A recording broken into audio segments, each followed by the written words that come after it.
राधे राधे दोस्तों बहुत सारे भक्तों का यह प्रश्न था कि पूज्य महाराज जी का अब दोबारा रात्रि दर्शन कब होगा। तो दोस्तों आप लोगों का इंतजार खत्म हो चुका है। महाराज जी का दर्शन जो है अब वो चालू हो गया।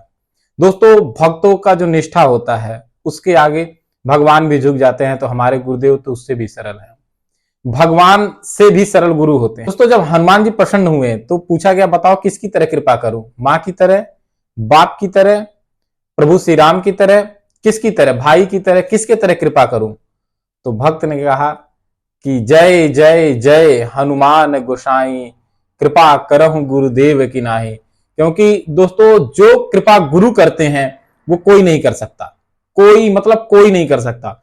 गुरुदेव कितने कृपालु होते हैं ये तो सिर्फ और सिर्फ गुरु ही जानते हैं, और जो शिष्य है वो जानता है। दूसरा कैसे कोई समझ सकता है कि गुरुदेव कितने कृपालु होते हैं।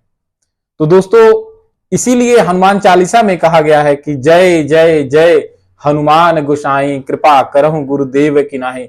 दोस्तों गुरु ने हमें अपना सर्वस्व दे दिया, नाम सुकृत धन अपनी जीवन अतहित मानु देत वरदान। दोस्तों जब गुरुदेव ने अपना प्राण दे दिया, जीवन दे दिया, तो अब क्या रह गया। दर्शन तो बहुत छोटी बात है। जो रात्रि में दर्शन नहीं हो रहा था, इससे भक्तों का जो निष्ठा था वो नहीं टूटा। उनको इंतजार था, रात्रि में भक्त आके बैठते थे, उनको इंतजार था कि गुरुदेव एक दिन जरूर आएंगे।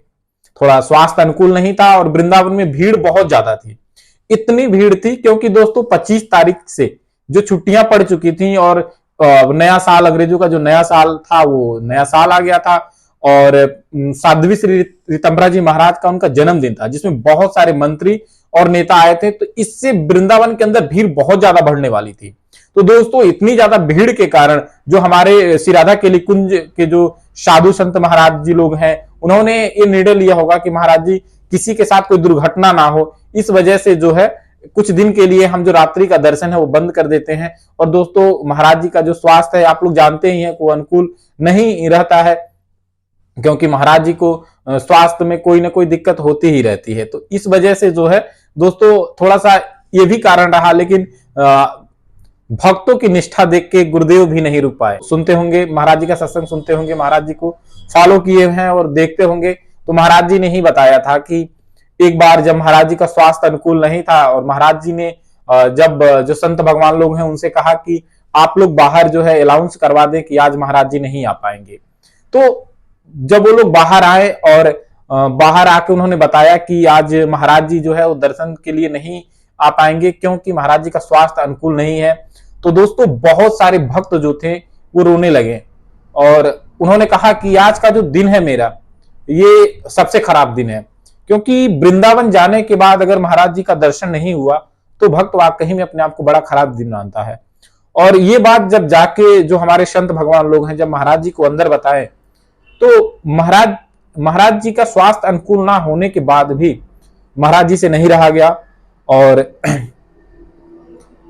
महाराज जी से नहीं रहा गया और महाराज जी अपने जो दर्द है उस दर्द को छुपाते हुए, और पूरे आप सोच सकते हैं जो महाराज जी की कुटिया है वहां से श्री राधा केली कुंज जो सत्संग भवन है वो करीबन लगभग 2 किलोमीटर का लगभग मार्ग है, और महाराज जी पूरे मार्ग पर पैदल ही आते हैं और महाराज जी पैदल आए।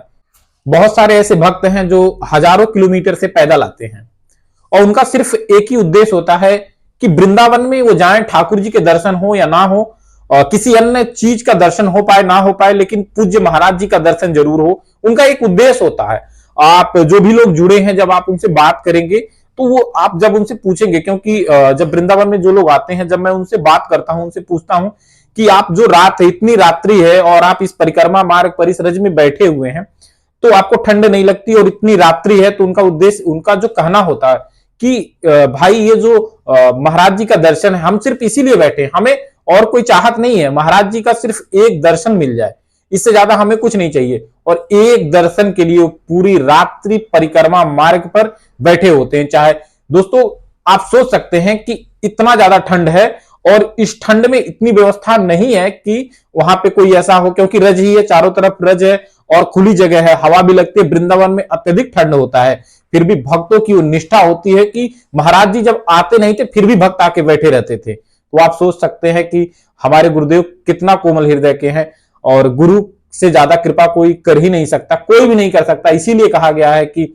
गुरु की तरह ही कृपा करें। हनुमान जी से यही कहा जा रहा है कि जिस तरह से गुरुदेव भगवान कृपा करते हैं, आप उसी तरह कृपा करें, क्योंकि दोस्तों गुरु से बढ़ के इस जीवन में कोई भी नहीं है। क्योंकि गुरुदेव जो कृपा करेंगे, जो भी लोग हैं सब लोग करते हैं, जो माँ बाप हैं या जो भी चीजें हैं वो हमें लौकिक चीजें ही देते हैं, लेकिन गुरु हमें सीधे परमात्मा से मिला देते हैं। इसलिए कहा गया है कि गुरु के जितना कृपालु कोई नहीं है। तो दोस्तों हमारे निष्ठा के आगे पूज्य महाराज जी को आना ही पड़ा। जो भक्तों के इंतजार था वो खत्म हो गया। आप सभी लोगों को मेरी तरफ से राधा वल्लभ श्री हरिवंश।